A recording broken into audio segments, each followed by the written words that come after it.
이동진의 파이하키 오늘은 진짜 특별한 게스트를 모셨습니다. 얼굴만 봐도 아마 반가우시지 않을까 싶은데요. 김태호 씨 모셨습니다. 네, 안녕하세요. 반갑습니다. 안녕하세요. 특별한 게스트라고 하시니까 제가 뭐가 특별한지 한참 생각하고 있었어요. 지금부터 한 20분 정도만 보시면 왜 특별한 게스트인지 아마 다들 네. 아시지 않을까 싶기도 하고요. 사실 오늘 저희가 주제를 그렇게 잡았습니다. 사운드가 뛰어난 영화 베스트 3에서 각각 3편의 영화들을 골랐고요. 오늘 6편의 여러분들께 특히 이제 사운드를 중심으로 해서 설명드리지 않을까 싶은데, 솔직히 말씀드리면 오늘 주제보다 사람이 먼저였습니다. 김태훈 씨를 한번 모시고 싶어서 김태훈 씨를 모시면 어떤 주제가 좋을까 하다가, 요즘 김태훈 씨 사실은 제일 좋아하시는 게 라디오지 않습니까? 그래서 사운드하고 또 연결이 되는 느낌도 있는데 요즘 DJ로서 맹활약하고 계시잖아요. 맹활약은 아니고요. 네. KBS에서 이제 청취율이 그렇게 높지 않은 채널에 아침 방송을 하고 있습니다. 아니, KBS 요즘 라디오의 가장 중요한 그 황금 타임이 아침 7시부터 9시인데 바로 7시, 9시. 네, 아침 7시, 9시. 그 사실 맡고 이제 있잖아요. 라디오 청취율이 예전만큼 많이 안 나오니까 이제 출근 시간하고 퇴근 시간에 가장 많이 나온다라 그래요. 또 그리고 심야 시간에 사실은 이제 진성 팬들이 있긴 있습니다만 상대적으로 이렇게 청취율이 높지는 않고. 근데 KBS 2라디오에서 106.1에서 7시부터 9시까지 김태현의 프리웨이라고. 프리웨이. 근데 제가 아는 또 김태훈 씨는 굉장히 야행성이지 않습니까? 그렇죠. 네. 근데 어떻게 그 아침 7시부터 9시까지 그걸 하려면 사실은 술도 좋아하시는 분인데 술 약속도 못 하실 것 같고 어떻게 지내세요, 하루하루를? 입금이 가장 중요하죠. 입금이 가장 중요하고. 역시 나를 움직이게 하는 진정한 동력은. 그렇죠. 심지어는 제가 아침 7시, 9시 과연 일어날 수 있을까라고 생각했는데 지난 1년 넘는 시간 동안 단 한 번도 지각을 해본 적이 없어요. 특히나 이제 PD나 작가들보다 더 일찍 가 있게 되는데. 힘들다가도 매달 25일이 되면 힘이 불끈. 그렇죠. 역시 입금은 하나님과 같다고. 요즘 또 서핑 엄청 많이 하신다고. 많은 것들이 바뀌기 시작했어요, 사실은. 그래서 지금도 뭐 주말이면 이제 바다에 가는데 파도가 없어도 바다 위에 이렇게 혼자 앉아 있다 보면 가끔 갈매기가 이렇게 날라와서 얘는 뭐 하는 애인가 이렇게 쳐다보고 갈 때도 있고. 그러면서 좀 주로 양양에 가시죠. 양양, 송정 뭐 이렇게 좋아합니다. 저희가 사운드뿐만 아니라 다음에는 한번 서핑 영화 베스트 3로 한번 모셔야겠다 이런 생각을 좋죠. 또. 최근에 뭐 매버릭스 같은 영화도 글쎄 있고, 말이에요. 포인트 브레이크 뭐 워낙 유명한 영화고, 또 그 한 팔이 그 상어에게 잘린. 지금 다 얘기하시면 이따 또 저희가 또 한 번 또 추가해서 모셔야 되니까. 많습니다, 영화가. 불러와 주십시오. 정말 역시 어떤 주제를 해도 사실은 모든 것이 다 되는 그런 게스트가 아닐까 싶습니다.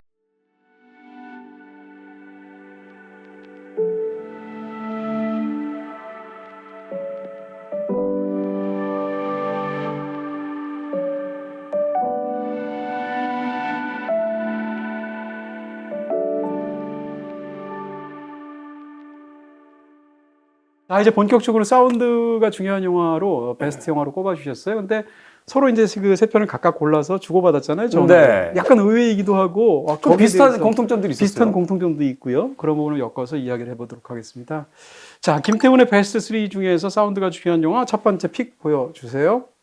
레버넌트. 알레한드로 곤잘레스 이나리투의 이제 레버넌트입니다. 일단 감독 이름을 외우시는 것 자체가 사실 이제 그 2010년대 중반쯤에 이제 세계 최고의 감독이 누구냐? 우리 흔히 왜 그 말하자면 술자리 농담처럼 할 때 소위 쓰리 아미고스라고 이야기를 했었어요. 멕시코의 3인방. 멕시코의 3인방. 기에르모 델 토로, 알폰소 쿠아로, 그리고 알레한드로 곤잘레스 이나리투 이렇게 얘기했는데 버드맨을 통해서 뭐 전 세계 영화 팬들에게 이미 그의 연출력을 과시를 했고 그 다음에였죠? 이 레버넌트가 아마 레버넌트를 통해서 이제 세계 아카데미를 받았던 걸로 기억을 합니다. 이제 감독상과 촬영상. 영화가 시작이 되면 나무들 사이로 이제 그 시냇물이 흐르고 있죠. 그 사이로 이제 사냥을 위해 나선 그 사람들의 발이 보이면서 영화가 시작이 됩니다. 근데 이 영화의 그 가장 중요한 사운드는 역시 자연의 소리인 것 같아요. 그렇죠. 그 물소리가 흐를 때 그 평화로움이 유지가 되는데 그 평화로운 물소리에 이제 진입하는 그 사람들의 발자국 소리로서 자연에 침범한 어떤 그 사람들의 그 모습을 소리로서 맨 처음에 이제 보여주면서 시작이 됩니다. 술록을 사냥하는 이제 총소리가 들리고 이 다음 장면으로 이어지는 인디언의 습격 장면과 전투 씬들이 벌어지거든요. 이 고요했던 자연 소리에 이제 개입하게 되는 그 인간들의 총소리, 또 인디언들의 그 화살 소리가 그 파열음처럼 스며들어 오면서 영화의 전반부의 긴장감을 만들어내는 데 있어서 가장 훌륭한 어떤 사운드 디자인을 한 그런 장면이 이 첫 번째 장면이 아니었나 하는 생각을 해봐요.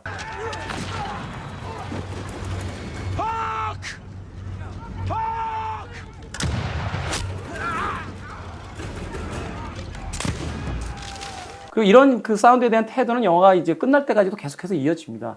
그리고 역시나 가장 중요한 것이 이제 영화의 그 사운드 트랙을 맡았던 그 루이치 사카모토의 굉장히 미니멀하면서도 자연의 음을 거스르지 않는 상황 속에서 최소한의 어떤 멜로디와 음만을 가지고 그 비어있는 공간 속에 수줍게 들어갔다 빠져나오고 또 긴장감을 조성하고 또는 그 뒷선으로 이제 물러서는 굉장히 미니멀하죠. 그렇죠. 그래서 그 미니멀한 소리 자체도 자연음과 닮아 있는. 맞아요. 그래서 인공적인 사운드와 자연의 사운드가 그 밸런스를 잡아가면서 네. 그 영화의 어떤 후반부까지 이어지는 이 장면들이 사실은 영화의 초반부터 계속해서 이어지고 그것이 영화의 가장 중요한 어떤 감정의 전달을 위한 어떤 나레이터의 역할을 맡았던 게 아닌가 하는 생각을 해보게 돼요. 그렇습니다. 그렇게 조용하게 시작을 해서 총을 딱 쏘는 순간 사운드를 통해서 지금 편집을 하고 있잖아요. 이런 그렇죠. 식으로 해서 장면에 연결한다든지 더군다나 이제 뒤에 가면 굉장히 격렬한 소리들이 나는데 초반에 이렇게 조용하게 서정적으로 시작해서 말씀하신 것처럼 정말로 사운드 디자인이 훌륭하다 이런 생각이 말씀하시는 걸 들으니까 더더욱 그런 생각이 드네요. 네. 레오나르도 디카프리오가 연기하는 그 니콜라스라는 인물이 그 생존하기 위해서 또 복수를 하기 위해서 이제 여러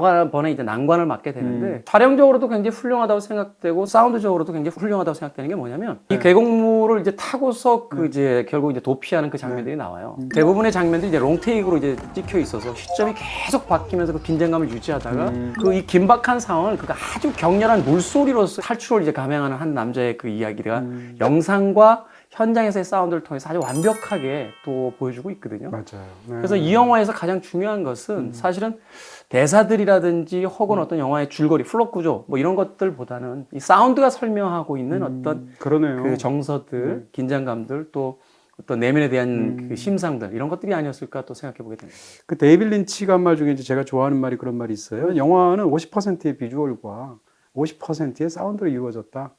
때로는 사운드가 비주얼보다 승하다. 이런 말을 한 적이 있어요. 그렇죠. 레버넌트가 딱 그런 영화가 아닌가. 더군다나 말씀하시는 거 들으니까 그런 생각이 들고요. 네. 이 영화는 사실 대사가 별로 없잖아요. 사실 이제 중반 이후로는 거의 없죠. 그렇죠. 그냥 뭐 고생하는 얘기고 사실은 어떻게 보면 자연에서 나오는 수많은 어떤 자연스러운 뭐 잡음일 수도 있고 소리일 수도 있고 이런 걸 가지고 이 텅 빈 이야기를 채우고 있는 거고 네. 그 속에서 한 사람의 어떤 생존담 혹은 생명의 어떤 지향성 이런 걸 그리는 영화잖아요. 그렇죠. 그런 측면에서 본다면 사운드로 이 영화를 즐기는 것이 사실은 아까 데이비 린치의 말도 떠오르면서 정말 영화에 너무 잘 맞는 케이스가 아닌가. 이 영화에서 가장 인상적인 장면 중에 하나가 그 아주 광활한 그 서론에 이제 글래스가 혼자 이렇게 걸어가는 장면을 네. 카메라가 천천히 이렇게 다가가면서 이제 보여주는 장면이 있습니다. 네. 그런 장면에서의 어떤 개입하는 그 사카모토의 음악 같은 경우는 정말로 하나의 뭐라 할까 영상시라고 해야 될까요? 영화에서 어떤 그 이 영화의 정서 전체를 아우르는 아주 멋진 씬 중에 하나가 아닌가. 이 장면의 사운드에 관해서 이 영화에 하나만 더 덧붙인다면 예를 들어 이런 거예요. 어떤 영화가 사운드가 좋다라고 말할 때 어떤 것이냐. 화살 날아가는 소리가 이렇게 실감날 수가. 총알이 우리를 어떻게 이렇게 할 수가. 이런 걸 보통 사운드가 좋다고 하잖아요. 그렇죠. 사실이긴 해요. 근데 사실은 사운드라는 것은 영화 속에서 대부분 다 후치적인 방식으로 넣는 되죠. 거잖아요. 네. 집어넣는 거잖아요. 물소리나 이런 등등 것들도. 근데 그것을 어떤 것을 넣느냐가 문제가 아니라 그걸 어떻게 디자인해서 어떤 것을 빼느냐, 네. 어떤 것을 제거하느냐 이것도 굉장히 중요하단 말이에요. 요리할 때 마치 재료를 넣는 것처럼 요리 재료를 많이 넣으면 사실 요리가 죽도밥도 안 되잖아요. 네. 마찬가지일 텐데 이 영화 속에 보면 그 곰하고 싸우는 굉장히 유명한 장면이 있습니다. 근데 그 장면을 가만 들으면 사운드의 측면에서 들으면 곰 소리가 별로 없어요. 의외로. 근데 그것을 보통 경우에는 어떻게 할 것 같은가 하면 곰과 사투를 벌이면 곰이 으르렁거리고 막 괴물 같은 소리를 내고 하는 걸 강조해야 그 장면이 긴박감을 넘칠 것 같잖아요. 근데 의외로 곰은 별로 소리를 안 내고요. 오히려 주인공이 거기서 굉장히 그 공포에 질려서 싸우면서 그 소리가 들어가거나 아니면 이렇게 밖에 몸을 문지르는 소리. 둔탁하게 툭툭거리는 소리가 나죠. 그러다가 마지막에 죽은 척할 때 그제서야 곰이 제대로 이렇게 괴성을 지르거든요. 그런 것들이 어떻게 보면 오버하지 않고 사운드를 가장 자연에 가깝게 우리를 실감나게 그 상황에 몰입시키는 굉장히 좋은 사운드 디자인이 아닌가 싶기도 하고 그런 것들이 영화에서 포함이 돼 있죠. 그렇죠. 그 장면에서 가장 인상적인 것 중에 하나가 이제 곰의 포효 소리보다는 곰의 헐떡거리는 소리들이 그렇죠. 그게 더 무서운 거죠. 네. 사실은 그 소리가 오히려 더 공포를 배가시키는 관습적이지 않은 소리이기 때문에 그 굉장히 장면이네요. 그렇죠. 와, 근데 너무 주옥 같은 말씀만 해주셔서 또 기대가 되기도 합니다. 이번엔 그럼 제 선택을 한번 보도록 하겠습니다. 네. 제가 사운드로 고른 첫 번째 영화 보도록 하겠습니다. 네, 그래비티입니다. 많은 분들 너무 좋아하시는 알파스 쿠아론. 네, 어떻게 보면 오늘 다 영화들이 그냥 사운드만 좋은 게 아니라 영화 자체가 좋은데 그러니까 사실 그런 것 같아요. 뭐 하나만 좋은 건 없는 것 같아요. 그건 맞아요. 뭐가 하나 좋다라는 건 맞아요. 그만큼 다른 부분들이 받쳐주고 있기 때문이지. 영화가 걸작인데 연기가 너무 안 좋다 이런 영화 보신 적 있어요? 없잖아요. 없어요. 그런 영화 어색하면 없어요. 어색한 대로 그 네. 영화에 너무 최적으로 맞는 거예요. 그렇죠. 그런 측면에서 보면 사운드도 마찬가지가 아닐까 이런 생각들도 하게 되고요. 자, 그래비티 하면 일단 어떤 느낌이 영화에 대해서 드세요? 뭐 영화 좋아하시는 분들 너무 많으니까. 누구의 그 영화 평을 제가 슬쩍 컨닝해서 어떤 영화는 체험되죠. 네. 관람되는 게 아니라 극장에서 경험되고 체험되죠. 그 사람 괜찮네. 네, 굉장히, 영화 볼 줄 아네. 굉장히 훌륭한 평론가였어요. 네네. 근데 정말로 그런데 이제 그래비티를 볼 때 우리가 제일 놀라운 거는 우주에서 찍은 것 같잖아요. 이 영화 할 때 심지어 그런 약간 재밌는 어떤 뒷얘기도 있었어요. 이거 우주에서 찍은 게 아니었어요? 연기를 너무 잘하셔가지고 실제로 이 영화를 공개하고 나서 이제 기자회견 같은 걸 했는데 네. 멕시코 기자가 그런 질문을 했다는 거 아니에요? 우주에서 나가서 촬영할 때 어려운 점은 없으셨나요? 이렇게. 근데 그 사람이 물론 약간 이렇게 코믹한 농담을 했을 네. 수도 있겠지만 그 말이 회자될 정도로 이 영화가 너무 기술적으로나 이런 부분에서 뛰어났다는 영화고요. 사실은 이제 이 영화에 대해서는 할 얘기가 너무 많으니까 그렇죠. 오늘 이제 사운드에 관해서 말씀을 드린다면 바로 이 첫 장면을 저는 고르고 싶습니다. 어떻게 또 알고 바로 틀어주셨네요. 이 장면을 보면 이 장면 굉장히 유명한 롱테이크잖아요. 그렇죠. 이게 제가 재봤어요. 12분 30초예요. 그러니까 사실은 네. 너무 세팅이 잘 돼 있어서 네. 롱테이크인지도 모르고 쑥 봐요, 그냥. 그렇죠. 네. 네. 근데 이 영화를 보면 굉장히 놀라운 건 영화가 시작하자마자 이 뭐라고 할까 휴스턴하고 이제 교신을 해서 말을 두 사람이 막 대화를 하는데 잡담도 하죠. 또 아내와 있었던 일도 얘기하죠. 이렇게 하는데 관객 입장에서는 이 얘기를 안 듣게 돼요. 별로 안 중요한 얘기처럼 들리게 되고 사운드도 이제 듣다 보니까 지직거리는 소리도 들리게 되지 그렇죠. 않습니까? 그러다가 뒤로 가면 이 12분 30초 되는 동안 그 러시아 위성이 파괴가 되잖아요. 그럼 상황이 긴박하게 돌아가잖아요. 네. 그러면 사운드가 막 바뀌게 되는데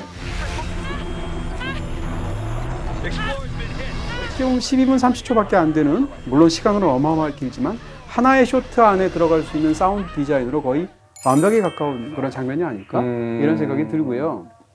우주에서는 동서남북이 없지 않습니까? 그렇죠. 위아래도 없고. 네, 지구에서야 그런 게 있겠지만 더군다나 또 재밌는 건 우주에서는 소리가 없잖아요. 그 공기가 없으니까 전달이 안 되죠. 네, 매질이 없으니까 전달이 안 될 거고 말씀해 주신 것처럼. 근데 이 영화에서 사운드가 너무 중요해요.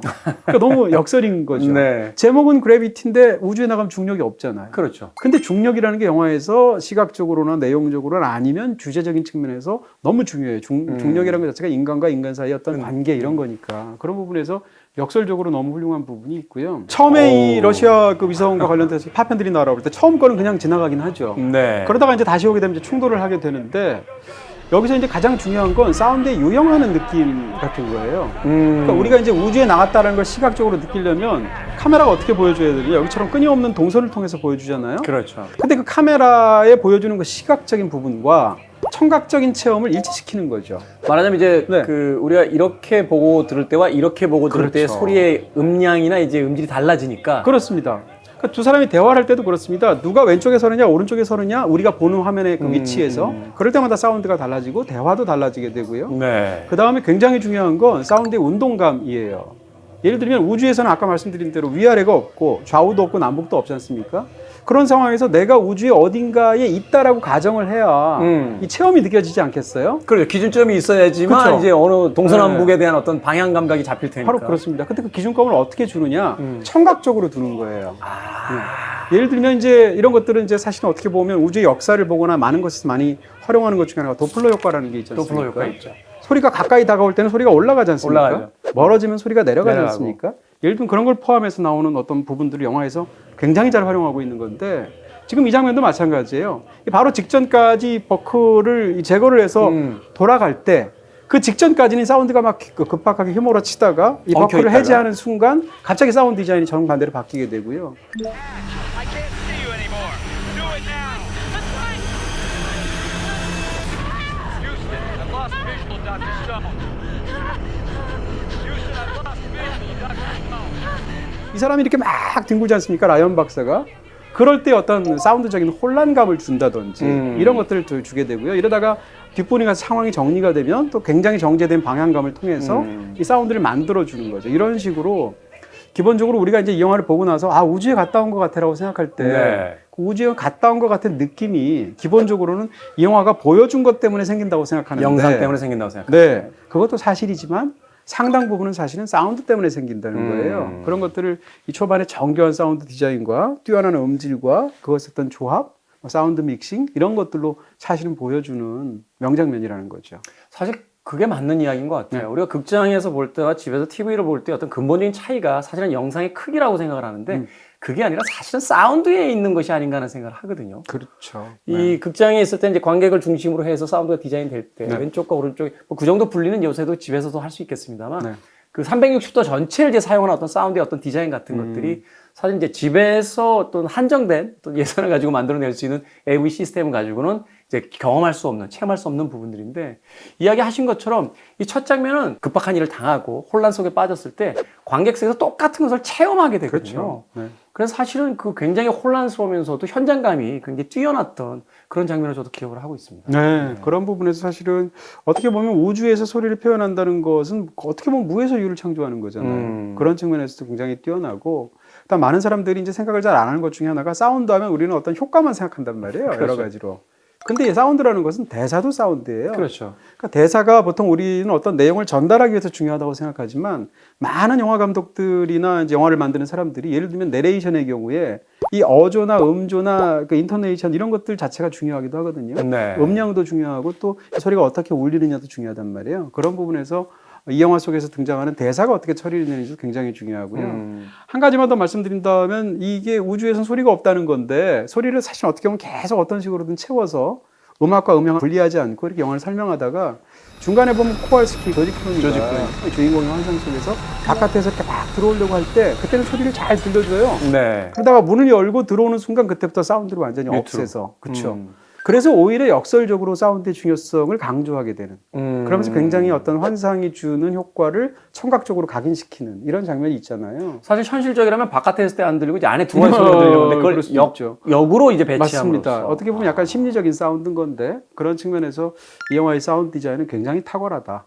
이런 부분들을 집중적으로 말씀드리게 됩니다. 영화를 볼 때 역시 사운드가 그 현장감을 만들어내는 데 있어서 가장 중요한 요소인 것 같은데 야 이거 사운드 좋은데요? SK에서 아마 새로 출시한 것 같은데 영화는 그런 의미에서 참 또 다른 사운드적인 의미에서 그 재밌는 부분이 있는 것 같아요. 이 여성 캐릭터 산드라 블럭 사실 이제 지구에서 힘든 일을 경험했잖아요. 그렇죠. 그래서 사람들이 정말로 징그러워지고 사람들이 싫고 사람들에게서 어떤 바로 그 환멸을 느끼고 네. 그래서 우주에 왜 나왔어? 라고 하니까 고요해서요. 하고 정말로 고요를 찾아서 우주에 나왔는데 유일하게 자기랑 같이 나온 동료가 한 명 있는데 네. 지구에서 가장 말이 많은 사람과 나왔어요.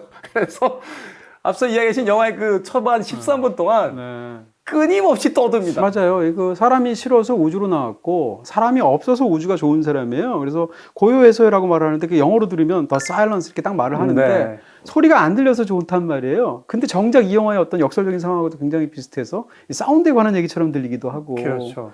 말씀하신 대로 사람이 싫어서 우주에 나왔는데 중반 이후에는 사람이 너무 고픈 거죠. 계속 왜 그 소리를 찾잖아요. 네, 응답하라, 응답하라. 심지어는 말도 안 통하는 중국말처럼 들리는 안인강이라는 어떤 그런 네. 것하고 막 필사적으로 교신하면서 막 울기도 하잖아요. 이러니까 관계에 실망한 사람이 다시 관계를 찾아 나서는 이야기를 네. 어떻게 보면 이런 대화와 사운드와 이런 것들을 묘사한 기술적으로 거의 완벽에 가까운 영화가 아닐까 이렇게 생각이 들기도 합니다. 자, 두 번째 영화로 한번 넘어가 보도록 하죠. 네, 두 번째 영화는 아마 21세기에 다크나이트. 네. 21세기에 가장 영화를 잘 만드는 감독 한 명을 꼽아야 된다라면 아마 이 감독 이야기하지 않을까 하는 생각이 듭니다. 크리스토퍼 놀란 감독의 다크나이트입니다. 이제 소위 이제 배트맨 트릴로지 3부작이라고 하는데 그 3부작이 이제 두 번째 작품이었고 그 세 편의 작품 중에서 이제 그 작품성으로도 또 상업적으로도 가장 크게 성공했던 작품이라고 이야기한다면 역시 다크나이트를 이야기해야 될 것 같은데요. 네. 이 다크나이트 사운드에 대해서 역시 이야기할 때 역시 도입부에 대한 부분을 안 하고 넘어갈 수는 없을 것 같아요. 두 개의 씬이 굉장하죠. 하나의 시퀀스로 연결이 되어 있는데 이제 조커의 등장 장면 그리고 이제 배트맨의 등장 장면 이것이 각각의 씬이 이제 나눠져 있고 하나의 시퀀스로 연결이 되어 있거든요. 근데 이 전체적인 연결을 이어가는 것은 영화의 이제 사운드 트랙으로서 연결을 시킵니다. 그런데 사운드 트랙 이외에 이제 존재하는 실제 어떤 음향 효과들, 영화 속에 등장하는 소리들이 어떻게 디자인되어 있는지를 보면 이 영화의 어떤 긴장감을 초반부터 어떻게 만들어내는지 아마 잘 알 수 있지 않을까. 네, 말씀하신 첫 번째 장면 보겠습니다. 네, 워너브로더스의 제작이기 때문에 이제 로고가 뜨고 여기 이제 그 영화의 그 제작사의 어떤 로고들이 뜨는데 이 장면부터 굉장히 인상적이에요. 사실은 아시다시피 이 장면에도 자체 시그널들이 있죠. 그런데 그 시그널들을 완전히 제외해서 뮤트로 시작을 합니다. 그리고 나서 영화의 이제 그 영화의 딱 도입부부터 긴장감 넘치는 음향이 이제 스타트되면서 영화가 시작이 되죠. 자, 이제 소리와 함께 영화의 첫 장면이 시작이 됩니다. 하나의 빌딩을 향해서 카메라가 접근을 하게 되는데 제일 먼저 들려오는 소리가 뭐냐면 유리창이 깨지는 소리예요. 은행을 털기 위해서 이제 강도들이 유리창을 깨고 케이블을 설치를 합니다. 화살이 날아가는 듯한 소리가 들리고 영화의 사운드가 이제 들려오면 너무나 유명한 영화의 오프닝 장면이죠. 조커의 가면을 든 한 남자가 등을 보고 서 있습니다. 자동차의 타이어 소리가 들리고요. 그리고 문이 열리고 사람이 타요. 역시나 음악은 한스 지머의 음악인데 되게 미니멀한 사운드 속에서 케이블에 쇠 긁는 소리도.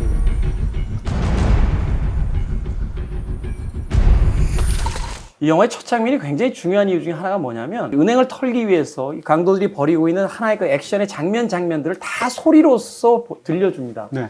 이제 은행에 들어가면서부터 또 아시겠습니다만 총을 이제 장전하는 소리부터 이제 총을 쏘는 소리까지 아주 다양한 소리들이 섞여 들어가게 되는데 재미있는 것은 그 대본의 소리가 아주 그 날카로운 파일음들로 이제 구성이 돼 있는데 총을 쏘는 소리는 굉장히 둔탁한 소리로 이제 사운드 속에 진입을 하고 있어요. 그러니까 말하자면 높은 음과 낮은 음을 아주 적절히 밸런스를 잡아 나가면서 하나의 그 균형감 있는 사운드로서 이 첫 장면을 설명을 하기 시작하거든요. 소리로서 디자인되어 있는 이 첫 번째 오프닝 그 씬은 이후에 이제 배트맨이 등장하는 두 번째 씬에서도 역시 동일하게 사용이 됩니다. 배트모빌의 어떤 등장 장면이라든지 혹은 그 러시아 액센트를 굉장히 날카롭게 쓰는 갱들의 소리라든지 그 와중에 유리창이 깨지고 역시 그 총탄이 난무하는 그 장면들의 소리 역시도 이 첫 번째 씬과 굉장히 흡사하게 거의 똑같은 방식으로서 이제 녹음이 되어 있고 그것을 통해서 이제 구성이 되어 있죠. 사실은 이제 이 장면하고 이제 배트맨이 활약하는 장면 두 장면이 사실은 붙어 있는 게 오프닝인데 네. 하나는 또 시각적으로 보면 낮에 벌어지는 범죄 현장이고 그렇죠. 밤에 또 자경단들끼리 이상하게 또 충돌하게 되면서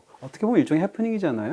흥미로운 게 바로 그 지점이에요. 이 조커와 배트맨은 서로 양반된 그렇죠. 그 하나의 자아로서 이제 보는 그런 어떤 시각도 있는데 조커는 낮에 활동하면 웃고 있죠. 배트맨은 밤에 활동하면 늘 우울합니다. 울상이에요. 그렇죠. 우울한 영웅이죠. 네, 우울한 영웅이죠. 네. 바로 이렇게 뭐라고 할까요? 그 뒤틀려 있는 어떤 세계관, 하나의 시퀀스에 등장을 할 때 두 사람이 하나의 캐릭터에서 분화됐다라는 것을 마치 영화의 오프닝이 보여주는 것 같아요. 네. 그러면서 그것의 어떤 일체감을 만들어내는 게 맞습니다. 그 한스 짐머의 계속 그 미니멀한 사운드가 그 두 개의 장면을 한 축으로서 연결시켜 놓고 있습니다. 사실은 음악이 분절이 됐다라면 이것이 하나의 시퀀스라고 보기보다는 그 독립되어 있는 하나씩의 이제 시퀀스로 볼 수 있을 텐데. 네. 근데 이 두 개의 씬을 하나의 사운드로서 이어놓음으로써 두 사람의 일체감을 사실은 설명하는 아주 그 멋진 오프닝이라고 생각합니다. 사실은 이제 두 사람이 동전의 양면이라는 것이고 네. 다크나이트에서 이제 조커의 또 다른 면이 어떻게 보면 배트맨일 수 있다라는 것이 영화에서 굉장히 강력한 설정 중에 하나잖아요. 네. 그런 부분에서 배트맨이 등장하는 것도 어떻게 보면 범죄거나 범죄를 막으려는 행동하고 관련이 되어 있고 또 말씀하신 어떤 그런 밤과 낮의 부분들도 있고 사운드 디자인도 있고 해서 사실은 영화 전체를 보면 거대한 어떤 포석 하나의 같은 주제. 그런 네, 것들을 포석을. 시각적으로나 청각적으로 보여주지 않나 싶어지기도 합니다. 사실 뭐 팀 버튼의 배트맨에서 그 유명한 대사들이 있죠. 그 조커가 이야기하는 네가 나를 만들었고 내가 너를 만들었다라고 하는 그 네. 마치 두 사람이 서로에게 어떤 창조자의 역할을 했다라는 뭐 그 원작 코믹스에도 그런 대사가 그렇죠. 있죠. 그런 대사가 등장하듯이 또 이 영화 그 다크나이트에서도 네가 나를 완벽하게 만든다라고 하는 동전의 양면 같은 것들이 맞습니다. 이 영화가 가지고 있는 전체적인 세계관인데 네. 그것을 바로 이 오프닝 장면에서 맞습니다. 사운드의 디자인 또 그리고 하나로 연결되어 있는 음악 이것을 통해서 너무나 완벽하게 이제 보여주고 있다는 생각이 듭니다. 자, 다크나이트를 받고 이제 저의 두 번째 베스트 영화, 사운드가 중요한 영화를 보도록 하겠습니다. 덩케르크? 덩케르크입니다. 일부러 한번 맞췄죠, 제가. 다크나이트를 하셨길래. 제가 나중에 했으면 큰일 날 뻔했네요. 한스 짐머하고 이제 크리스토퍼 놀런의 조합은 한 두 번쯤 다뤄줘야 돼요. 사운드적으로 너무 중요해서. 예, 네. 한스 짐머는 사실 이제 현존 음악 감독 중에서는 거의가 아니라 최고죠. 최고. 인상적인 장면 하면 제가 가장 먼저 떠오르는 것 중에 하나는 이제 크리스토퍼 놀런과의 협업인데 그 중에서 이제 다크나이트를 골라오셨고 네. 저는 사운드적으로 이제 덩케르크를 고르게 됩니다. 영화가 시작하면 이제 하늘에서 투항을 권유하는 삐라가 막 흩날리면서 그 소리가 들리기도 하고 무엇보다 지금 바닥에 밑에 소리들이 계속 깔리는데 이 덩케르크 사운드 트랙 들으면 얼핏 들으면 약간 공포영화 같기도 해요. 그렇죠. 사실 이제 그 아주 미니멀하게 쪼개져서 그 심장이 박동수 올리는 맞습니다. 네, 리듬감이 네. 중요한 그런 사운드니까. 이 덩케르크의 전체적인 지금 벌써 뭐 자막이 나오고 있습니다만 이 초반의 상황부터 영화의 끝까지 뭐라 그럴까 그야말로 한 호흡 같잖아요. 영화가 굉장히 사운드적으로 보면 조용하게 시작하잖아요. 네. 지금 전쟁 한복판에 있는데도 불구하고 사실은 이 골목에 아무도 없는 것 같은 느낌이 들고 그러면서 폐잔병들이 이렇게 물을 찾아서 헤매고 이런 부분들이 고요하게 시작합니다. 그렇지만 지금 항상 거의 이 영화에서 어떻게 보면 이제 음량이라든지 어떤 음악이 깔릴 때 음의 양 자체가 굉장히 많아요. 이 영화에. 계속 음악들이 깔리는데 이 한스 짐머가 크리스토퍼 놀런하고 같이 협업을 할 때 굉장히 큰 특징 중에 하나가 음향하고 음악이 잘 구분이 안 된다는 거죠. 그럴 수 있네요. 예, 저도 사실은 그 아까 다크나이트 보면서 어디까지가 음향이고 어디까지가 사운드라고 이제 그 음악이라고 소개를 해야 될지 이게 사실은 헷갈리더라고요. 예를 들어서 라이언 킹 같은 걸 보면 거기서는 음악적으로 굉장히 뛰어난 면모가 있고 이게 음악이야. 뭐 예를 들면 코러스를 막 넣는다거나 이런 부분들이 있는데 덩케르크는 어떻게 보면 약간 그런 쪽에서는 좀 다른 측면에 있다고 볼 수 있고요. 이 영화에서뿐만 아니라 크리스토퍼 놀런이랑 할 때 한스 짐머라는 어떻게 보면 굉장히 엄청난 그런 그 대음악가가 대영화음악가가 자주 사용하는 방식이 하나가 셰퍼드 톤이라는 게 있어요. 네. 이게 어떻게 보면 이제 보통 한스 짐머 음악의 하나의 비밀이라고 해서 사실 많이 연구되기도 하는데 네. 셰퍼톤이 뭔가를 일단 설명을 하려면 이런 겁니다. 옥타브가 다르고 음계는 똑같은 여러 개를 만드는 거예요. 음들을. 네. 그렇게 한 다음에 옥타브가 다름에도 불구하고 똑같은 음계에 있는 것들 그것을 같이 연주를 하다가 한 음계가 끝날 때 그 다음 걸 똑같은 음으로 이어붙이고 하게 되면 어떤 의미가 생기게 되냐면 음이 끝없이 상승하는 것 같은 효과를 주게 됩니다. 일종의 착청이죠. 이것은 사실은 불가능하잖아요. 소리가 어떻게 계속 상승할 수는 없잖아요. 나사못을 제자리에서 돌리면 그렇죠, 끊임없이 그렇죠. 위로 올라가는 것처럼 보이듯이. 바로 그렇습니다. 이걸 시각적으로 어떻게 묘사하냐면 우리가 이제 이발소에서 그 등 돌아가잖아요. 그렇죠. 근데 그게 한없이 올라가는 것 같잖아요. 그렇지만 그 자리에서 돌고 있는 거죠. 바로 그렇죠. 그런 부분에서 사실은 다크나이트에도 그런 장면이 있어요. 배트모빌 등장해서 이렇게 막 그 배트모빌로 이렇게 오토바이 추격전을 같은 벌일 때. 이렇게 해서 추격전을 벌일 때도 그 셰퍼드 톤을 이용하고 있고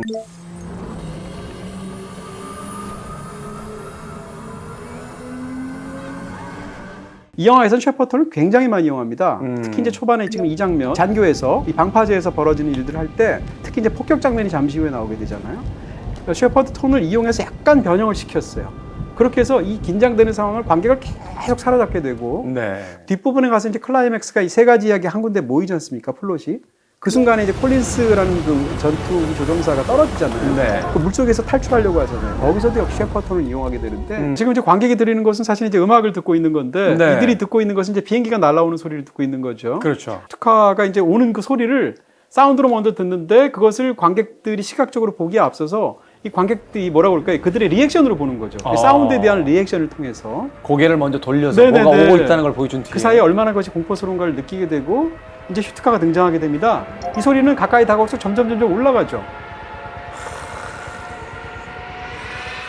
실제로 전쟁에서 공포감을 과장하기 위해서 저 소리를 일부러 독일군들이 키웠대요.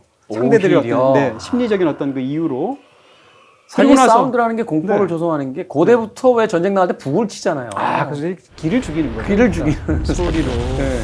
이런 것들도 이제 사실 기술적으로 이제 그 잔교가 이제 나무로 만들었으니까 막 터지는 소리, 물 위에 떨어지는 소리 이런 것들을 정교하게 만들어내는 것도 굉장히 놀랍지만 전체적인 어떤 그런 관객을 압박하는 심리적인 네. 관객을 마치 사운드로 포위를 한다고 그럴까요? 네. 그러면서 이제 소리의 기본적인 중에 아까 말씀드린 그 셰퍼드 톤이 계속 들어가는 데다가 또 초침 소리 같은 거 계속 넣지 않습니까? 네, 다크나이트에도 그런 게 있었잖아요. 이런 식으로 이 전체적인 이 슈투카의 폭격 장면을 보게 되면 실제로 전장에서 그 소리가 들리기도 하고 그것을 음악적으로 셰퍼드 톤으로 변주를 해서 같이 나란히 가기도 하고 그러면서 어떤 뭐라고 그럴까요? 이것들이 이 폭격기가 다가와서 폭격을 하고 갈 때 어떤 그런 운동감을 표현하기도 하고 이런 부분에서 심리적인 그런 사운드 디자인은 굉장히 탁월한 그런 부분이라고 말할 수 있을 겁니다. 덩케르크 같은 영화를 만약에 제가 이제 저 같은 사람이 최고의 어떤 크리스토퍼 놀란 중에 작품 중에 하나이고 걸작이다 이렇게 말을 하면 그 영화를 만약에 핸드폰으로 한번 본다고 생각해 보세요. 이렇게 조그만 이게 뭐 그렇게까지 이렇게 생각하거든요. 맞습니다. 또 어떻게 생각하면 서로 다른 영화를 본 거예요. 그러니까 사실은 가장 최적의 환경은 물론 극장이죠. 근데 모든 사람이 극장에서 볼 수 있는 건 아니잖아요. 그런 그렇죠. 면에서 기왕이면 어떤 사운드적인 측면이나 혹은 비주얼적인 측면 이런 것이 갖추어진 최적의 환경에서 보는 것이 좋고요. 그런 부분에서 사실은 덩케르크 같은 영화는 더욱 중요한 영화가 아닐까 싶기도 합니다. 사실 시각적인 면에서 본다라면 크리스토퍼 놀란 감독의 영화처럼 오히려 좀 평이하게 보일 수 있는 그냥 그 잔교에 군인들이 모여 있고 폭탄이 투하되는 그 정도에서 이제 그칠 수 있는 장면인데 네. 그것을 이제 사운드 디자인을 통해서 그 장면의 어떤 공포감을 이제 만들어내는 그런 효과들이 굉장히 인상적이에요. 네, 그 장면에서 소리가 먼저 들리고 그리고 나서 인물들이 쳐다보게 되면 그들이 보고 와야 하는 그런 공포스러운 대상이 뭔지는 오히려 나중에 보여주잖아요. 그렇죠. 이런 걸 통해서 오히려 소리를 통해서 사람들에게 굉장히 심리적으로 자극하는 그런 부분이 아니었을까 싶습니다. 탄소리 깜짝이야. 소리가 아주 지갑나죠? BTU에 출시한 사운드바이 체형 셋톱박스 AI 사운드 맥스입니다. 배경이놀 옵슨과 함께 사운드 설계와 튜닝을 했습니다. 정, 중, 고음 모두 놓치지 않는 뛰어난 사운드와 컨텐츠에 맞게 변하는 자동 운전 모드까지 있습니다. 뿐만 아니라 누구와 구글 어시스턴트의 다양한 AI 기능을 지원합니다. 아리야, 다시 BTV 이동진 파이아키야 재생해줘. 이제 저의 세 번째 영화이죠. 이제 제 마지막 초이스는 네. 가장 최근에 개봉했던 영화 중에 한 편 골라봤습니다. 크루엘라. 올해 나온 영화잖아요. 네. 네. 사실 이제 최근에 들어서 이 영화의 어떤 소재를 선택하는 데 있어서 이제 빌런의 시대라는 이야기 많이 하거든요. 그렇죠. 잔혹한 어떤 조커의 서사를 여성 버전으로 바꿔서 조금 동화적으로 이제 새롭게 만들어낸 것이 크루엘라가 아닌가. 그리고 이 영화에 가지고 있는 그 무거운 세계관 같은 것들을 조금은 더 경쾌하게 만들어냈던 것들이 바로 영화의 사운드를 책임지고 있는 음악들이 아니었을까 하는 생각으로 오늘 크루엘라 5번째 영화이자 저의 3번째 영화로 이제 골라봤습니다. 사실 크루엘라 보면서 이제 그런 생각을 하게 된 거예요. 어떻게 보면 이제 영화가 시대를 이끌어가기도 하지만 반대로 이제 시대에 바뀌는 시대 정신 같은 것이 영화의 어떤 반영이 되기도 하잖아요. 그렇죠. 최근에 디즈니 변화를 보면 이제 그런 생각이 드는데 디즈니가 네. 우리 아이가 달라졌어요. 그럴 수 있어요. 엄청나게 바뀌었습니다. 더 이상 얘야 착해야 된다. 뭐 이런 아. 식으로만 가서는 이제 통하지 않는 그런 부분이 됐고 이 영화를 다 보고 나면 이제 그런 거예요. 더 이상 영화에서 대립항이 선하고 악이 아니구나.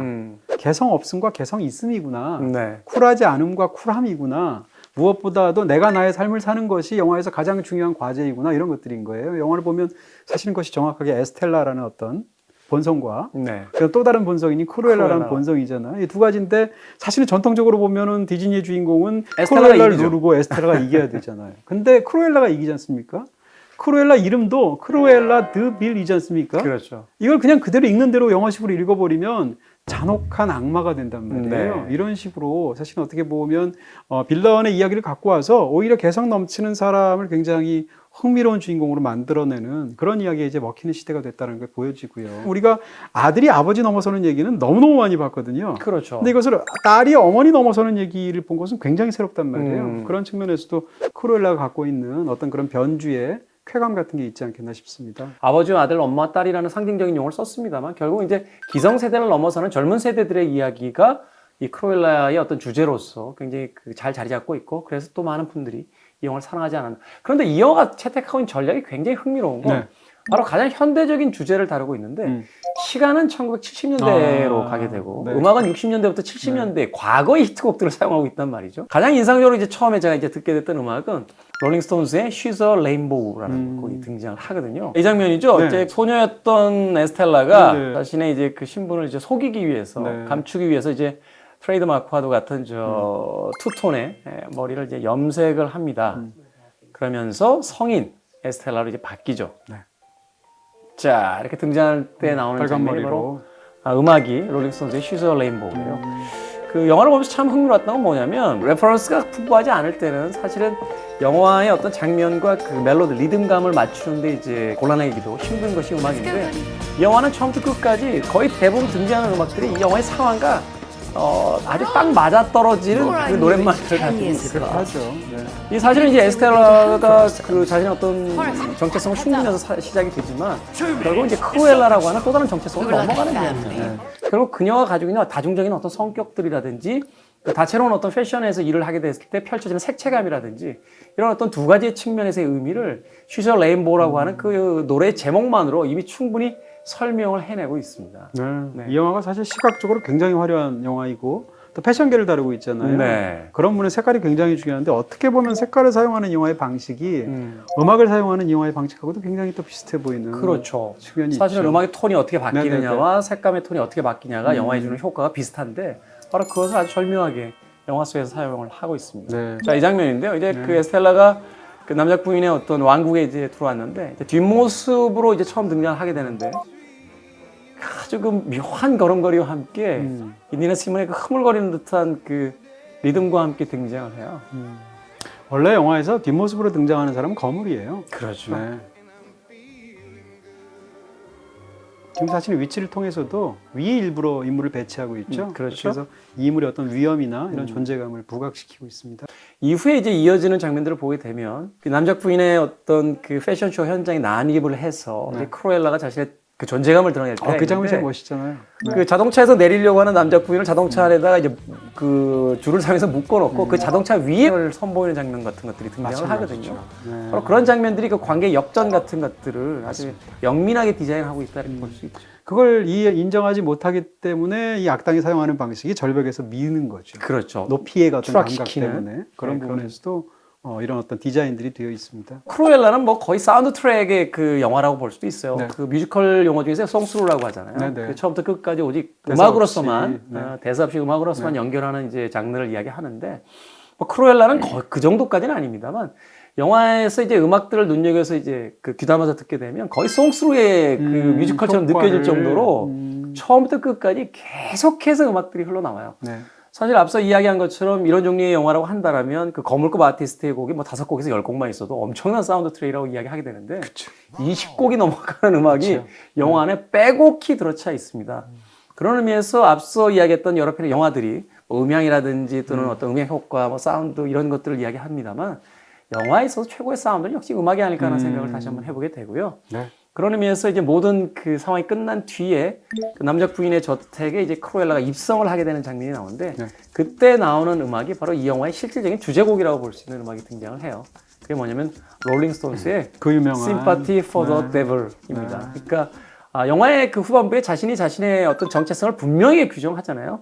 크루엘 드빌 하지만 읽을 때는 데빌이니까. 네. 데빌인데 바로 그 자신의 정체성을 롤링스톤스의 Sympathy for the Devil이라는 곡을 가지고 와서 완벽하게 설명해내고 영화 엔딩 타이틀이자 주제곡으로서 마무리를 짓습니다. 크루엘라까지 소개해 주셨고요. 네. 저의 마지막 선택은 바로 이 영화입니다. 포드 대 페라리. 보셨죠? 뭐 사운드가 네. 그냥 서킷에 들어가 있는 거 같아요. 그쵸, 그쵸. 와, 굉음 소리가. 네. 최근에 이제 그 전기 자동차가 일반화되기 시작하면서 엔진의 시대가 끝났다고 그러는데 그렇게 볼 수도 있겠네요. 이 시간을 통해 제가 좀 양해 말씀드리겠습니다만 저는 끝까지 엔진 탈 거예요. 네. 국가가 더 이상 엔진차를 허락하지 않을 때까지 네. 스틱 쓰고 계시는 거 아니에요? 그 정도는 아니죠? 스틱까지는 아니고 스틱은 관절이 안 좋아서 포드 페라리. 네, 지금 말씀해 주신 것처럼 굉장히 멋진 영화이기도 하고 사실은 저는 각본이 정말 뛰어난 영화라고 생각하는데 오늘 이제 핵심은 이제 사운드에 관한 측면이니까 네. 그런 얘기를 한번 해보도록 하겠습니다. 사실 이제 사운드 측면에서 이 영화가 가장 먼저 떠오르는 거는 이제 마지막에 등장하는 음악 레이스 할 때지 않습니까? 그렇죠. 그 장면들일 텐데 24시간 레이스라고 하는. 네, 그 중에서 이제 막 상대를 추월하면서 둘이 나란히 막 달리면서 이게 가장 그 카레이싱에서 중요한 그런 장면들을 펼치는 장면을 전후한 그런 사운드 디자인에 대해서 한번 좀 말씀을 드리도록 하겠습니다. 영화에서 어떻게 보면 진정한 두 사람 사이에서의 뭐 대결이라고 하기는 어렵겠지만 이렇게 맞세워지는 사람이 있는데 당연히 맷 데이먼하고 크리스천 베일이잖아요. 이 두 배우의 조합 혹은 두 배우의 격돌 자체가 약간 포드 대 페라리 보는 것 같은 느낌도 있어요. 극 중의 캐릭터의 어떤 여정이나 인간적인 어떤 그런 목표나 이런 측면에서도 두 사람이 대비가 되는데 네. 오늘 얘기 핵심은 그건 아니니까 어쨌건 이런 배우의 연기 자체가 레이싱을 하는 것 같은 느낌도 있는데 자 이제 사운드 얘기로 한번 좀 넘어가 보도록 하겠습니다. 이제 경기가 이제 가장 중요한 어떤 순간으로 넘어가고 있는데요. 네. 이제 상대를 추월하느냐 마느냐 이런 장면이죠. 차가 나란히 잃고 있다가 지금 이제 그렇죠, 따라붙은 거예요. 네. 기어를 바꾸거나 혹은 뭐 브레이크를 밟거나 이런 소리들은 사실 이제 폴리 아티스트가 소리를 입히는 거잖아요. 네. 그래서 녹음을 해왔거나 아니면 만들었거나 하는 방식으로 해서 이제 넣게 되는 것인데 자, 이 장면을 보면 이제 두 차가 나란히 달리면서 추월할 것인가 말 것인가를 이제 우리가 지켜보게 되지 않습니까? 시각적으로도 흥미롭지만 이 영화는 어떤 절묘한 그 사운드 편집과 실제 편집을 통해서 그런 긴장을 굉장히 강력하게 보여줘요. 레이싱 할 때 가장 중요한 소리가 뭘까? 엔진 소리 아니에요? 엔진 소리죠. 근데 엔진 소리를 제가 한번 여러분들이 한번 귀를 기울여서 한번 듣게 되면 나란히 바깥에서 할 때 엔진 소리랑 두 사람이 갈맞을 때 엔진 소리가 굉장히 다르죠, 당연히. 포드 차의 엔진 소리와 페라리 소리가 다르지 않습니까? 그렇죠.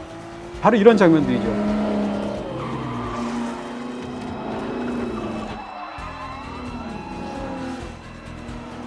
포드를 비출 때는 상대적으로 소리가 엔진 소리가 묵직하게 낮고 페라리는 좀 더 가벼우면서 좀 더 소리가 뜹니다. 이런 방식으로 엔진 소리를 두 개 교차하는 방식을 편집해서 사실은 그대로 살려주는 거죠. 그러면서 다시 이제 질주하는 것을 관객석에서 보여줄 때는 음악이 다시 본격적으로 끼어들어요. 그러니까 사실상 이 영화에는 엔진이 두 가지가 있는 거예요. 하나는 음악이 있고 네. 그것도 굉장히 강렬한 락 음악이죠. 또 한 가지는 뭔가 자동차 엔진 소리가 있는 거죠. 그러니까 어떻게 본다면 음악과 음향을 어떻게 일치시키냐라는 측면에서 굉장히 흥미롭고 음향 측면에서도 포드 대 페라리를 엔진 소리로 비교를 하는 거죠. 아. 이런 방식을 어떻게 보면 사운드를 드러내기 위해서라도 편집을 이렇게 갈마드는 방식으로 계속 받게 쇼트들 사이를 서로 중계하는 것입니다. 야, 이게 사실은 이제 그 쇼트가 많아질수록 이게 사실 사운드의 그 편집도 그만큼 이제 정교해져야 되는 거잖아요. 그렇습니다. 네, 그런 측면에서 보면 사실 이제 우리는 사운드를 입힌다 혹은 사운드를 믹싱한다 이런 것들을 굉장히 간단하게 생각하는 경향이 있지만 전혀 그렇지 않고 굉장히 기술적일 뿐만 아니라 미학적인 선택을 해야 되는 거죠. 사실은 이런 장면들을 우리가 봤을 때 네. 그런 것을 의식하지 못한 채 넘어간다면 정말 잘 되어 있는 거고 바로 그렇죠. 사실 네. 이제 사운드 믹싱이 잘못되어 있으면 그냥 웅웅거린다는 느낌으로써 네. 그 장면이 평면적으로만 그냥 보이고 넘어가게 되는 장면들이 많잖아요. 우리는 얼핏 생각하면 좋은 촬영이 뭐냐고 했을 때 카메라가 움직임을 막 화려하게 보여주면 와 촬영이 멋있다 잘 찍었다라고 생각하는데 그게 정반대로 못 찍은 장면일 수도 있어요. 상대적으로. 음악도 마찬가지인데 항상 그런 건 아닙니다만 많은 경우에 안 들리는 음악을 최상의 음악이라고 생각하는 경우도 있단 말이에요. 왜냐하면 그만큼 영화에 제대로 배합이 되어 있고 한 몸이 되어 있기 때문에 우리가 음악이라는 걸 캐치를 못한단 말이에요. 네. 예를 들어서 아까 말씀드렸던 한스 짐머의 음악처럼. 그렇죠. 근데 경우에 따라서는 이제 이 영화 속에서 말씀드렸던 여태까지 계속 제가 반복해오지만 음향과 음악이 분리가 안 되는 상태에서 어떻게 보면 인물의 심리라든지 혹은 영화의 시각적인 부분이라든지 영화의 소재라든지 두 차의 레이스니까 이런 것들을 절묘하게 사운드를 통해서 묘사하는 그런 뛰어난 부분들을 영화가 보여주는 것이죠. 단순히 엔진 소리가 너무 멋있게 실감나게 잘 들어갔다. 이게 전부는 아니라는 거죠. 그러니까 그 이야기는 굉장히 인상적인 것 같아요. 말하면 이제 후시 녹음인데 우리가 느끼기에는 정확하게 동시 녹음을 해서 그렇죠. 그 장면들을 다 연달아 이어붙여 놓은 듯한 마치 그런 느낌이 들도록 네. 후시 녹음의 형태에서 사운드 그렇죠. 디자인을 한다는 거. 후시적인 방식으로 오히려 동시적인 현장감을 만들어낸다고 얘기할 수 있겠죠. 오늘 뭐 자동차 엔진 소리부터 시작해서 이 레버넌트의 그 자연의 소리까지 정말 다양한 소리들이 영화에서 어떻게 우주의 소리도 있었고 글쎄 또 말이에요. 폭격기의 소리도 있었고 그런가 또- 뭐 유리창이 깨지고 뭐 이런 어떤 생활 소음 같은 소리들도 담겨져 있었고. 또 심지어는 차고에 의한 소리까지 말씀을 그렇죠. 드리기도 했습니다. 네, 오늘 소개해드린 6편의 작품 모두 BTV에서 보실 수 있습니다. 오랜만에 오셔가지고 이렇게 또 꽉 채워주시네요. 이렇게 또 유익한 시간을. 아, 근데 뭐 사실은 이런 게 있는 것 같아요. 그 어떤 이야기를 할 때 같이 좋아해주고 같이 받아주는 사람이 있을 때 그 이야기의 재미가 맞아요. 배가가 되는 건데 맞아요. 사실은 저도 이 이야기에 좀 굶주려 있었던 게 뭐냐면 네. 영화를 보고 뭐 그 음악에 대한 것들을 계속 들어왔습니다만 그렇게 사실은 속마음까지 다 털어놓고 그 이야기를 나눌 만한 사람이 사실은 그렇게 많지 않은 것 같아요. 저도 이 시간 오늘 불러주셔서 이야기를 진행을 하면서 꽤 오래전에 했던 같이 했던 그 여러 가지 영화 프로그램이라든지 글쎄요, 생각이 나네요. 뭐 아카데미 시상식이라든지 네. 뭐 그런 것도 생각이 좀 납니다. 자, 오늘 장시간 너무 감사드리고요. 아닙니다. 최상의 어떤 또 설명과 이런 것들을 함께 해주셨습니다. 네, 불러주셔서 너무 감사드리고요. 네. 또 앞으로도 이 프로그램 뭐 저는 나오지 않더라도 계속해서 사랑해 주시길 부탁드리겠습니다. 야, 진짜 모든 걸 다 갖췄구나. 네. 감사합니다. 오늘 불러주셔서. 네, 고맙습니다. 고맙습니다. 네.